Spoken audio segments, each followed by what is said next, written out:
studied five-element acupuncture with J.R. Worsley in England, Oxford, England, almost 30 years ago now, and continued my practice and head of school, the Florida School of Acupuncture and Oriental Medicine. I am a Tibetan Lama, having completed a 3-year retreat.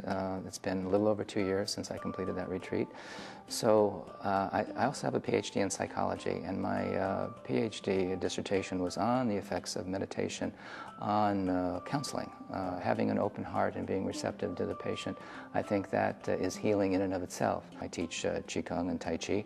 Practicing that develops my Qi and sensitivity and helps me direct that Qi for healing in the patient. So they all go together in a very harmonious, compatible, and synergistic kind of way that I think benefits the patient in a lot of ways. The needle's like an antenna. I think that's a good way to think of it. And the energy, cosmic energy, or energy, the Qi, is transmitted through the needle like an antenna. And insertion is not necessary to do that.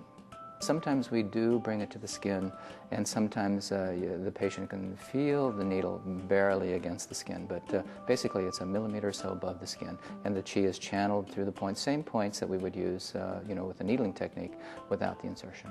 For people who are more cerebral and are working with computers like we are in our society, the softer, non-insertive or shallow insertion is preferred. It's painless, it's effective, and it appeals to me for a number of reasons. The diagnostics and treatment are based on color, sound, emotion, pulses, abdominal diagnosis, tongue. We use all these things for diagnosis, and there's moxibustion, cupping, needle techniques used to sedate and tonify depending upon the needs of the patient. So it's a very complete system of medicine.